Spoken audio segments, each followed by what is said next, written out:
Ibn Athaillah was one of the great Sufi master of the 13th century AD, who was born in Alexandria City, Egypt in 658, H. 1250 AD. His full name was Abu al-Fadl Tajuddin Ahmad bin Muhammad bin Abdul Karim. Since childhood, Ibn Athaillah was known for his love of learning. He gradually acquired knowledge from several sheikhs. His closest teacher was Abu al-Abbas Ahmad ibn Ali al-Ansari al-Mursi, a student of Abu al-Hasan al-Shadzili, the founder of the al-Shadzili order. In fiqh, he adhered to and mastered the Maliki school of jurisprudence, while in Sufism, he was a follower and figurehead of the al-Shadzili order. He was a prolific scholar, producing no fewer than 20 works, covering the fields of Sufism, tafsir, aqidah, hadith, nahwu, and ushul fiqh. The most famous of these works is the Book Al-Hikam, which is considered his magnum opus. Finally, after experiencing various phases of life full of intellectual and spiritual dynamics, Ibn Athaillah was appointed by the community as the third teacher of the Shadziliya order. The Book of Al-Hikam is Ibn Athaillah's primary work, immensely popular in the Islamic world for centuries, even today. This book is also a primary reading in almost all Islamic boarding schools.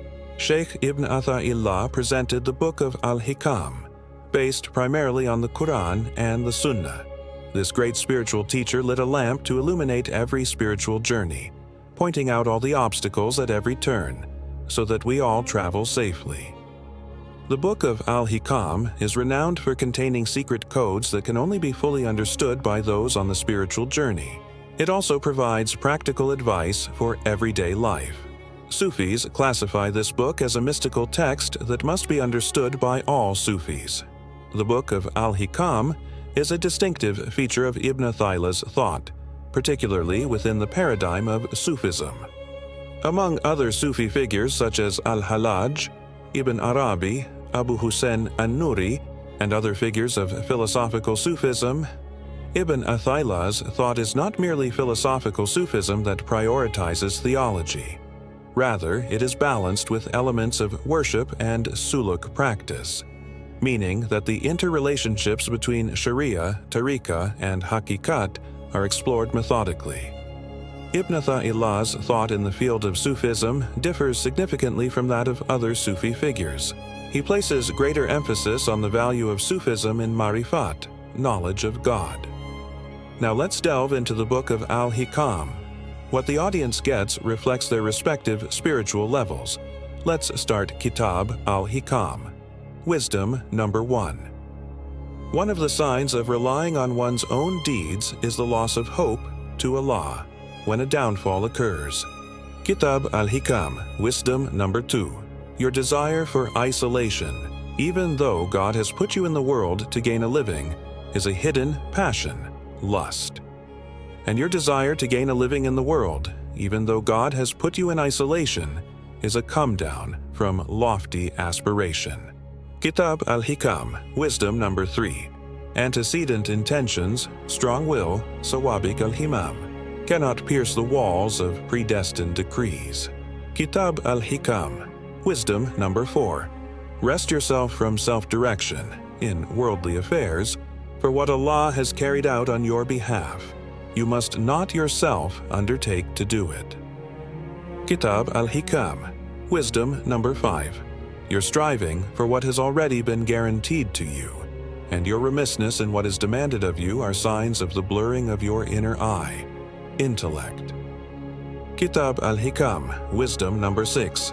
If, in spite of intense supplication, there is delay in the timing of the gift, let that not be the cause for your despairing.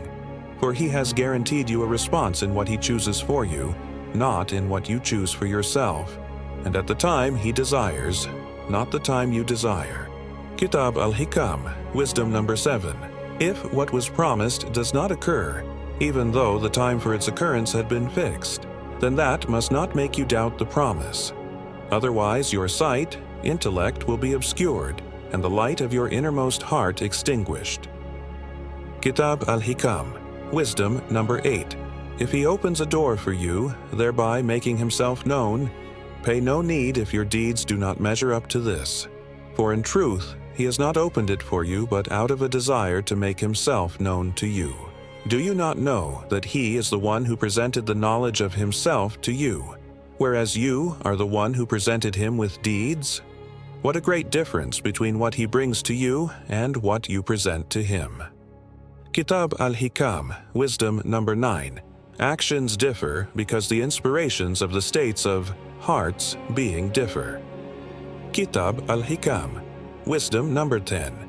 Actions are lifeless forms, but the presence of an inner reality of sincerity, Sir al-Ikhlas, within them is what endows them with life-giving spirit.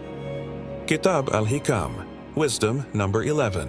Bury your existence in the earth of obscurity, for whatever sprouts forth, without having first been buried, flowers imperfectly. Kitab Al-Hikam, Wisdom number 12. Nothing benefits the heart more than a spiritual retreat, wherein it enters the domain of meditation, Maidan Fikra. Kitab Al-Hikam, Wisdom number 13. How can the heart be illumined? While the forms of creatures' worldly affairs are reflected in its mirror. Or how can it journey to God while shackled by its passions, lust? Or how can it desire to enter the presence of God while it has not yet purified itself of the stain of forgetfulness?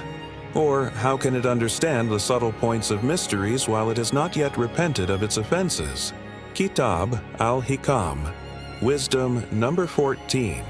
The cosmos, Shir's universe, is all darkness. It is illumined only by the physical manifestation of God in it. Whoever sees the cosmos and does not contemplate him in it, or by it, or before it, or after it, is in need of light and is veiled from the sun of Gnosis by the clouds of created things. Kitab Al-Hikam, Wisdom number 15. That which shows you the existence of his omnipotence is that he's able to veil you from himself by what has no existence alongside of him. Kitab Al-Hikam, Wisdom number 16. How can it be conceived that something veils him, since he is the one who manifests everything? How can it be conceived that something veils him, since he is the one who is manifest through everything? How can it be conceived that something veils him, since he is the one who is manifest in everything? How can it be conceived that something veils him, since he is the manifest to everything? How can it be conceived that something veils him, since he was the manifest before the existence of anything? How can it be conceived that something veils him, since he is more manifest than anything? How can it be conceived that something veils him, since he is the one alongside of whom there is nothing? How can it be conceived that something veils him, since he is nearer to you than anything else? How can it be conceived that something veils him, since, were it not for him, the existence of everything would not have been manifest? It is a marvel how being has manifested in non-being, and how the contingent has been established alongside of him who possesses the attribute of eternity. The existence of everything would not have been manifest. Kitab Al-Hikam, Wisdom number 17. He who wishes that there appear at a given moment other than what God has manifested in it has not left ignorance behind at all. We will continue to dive deeper into this book in the video part 2 later. To be continued.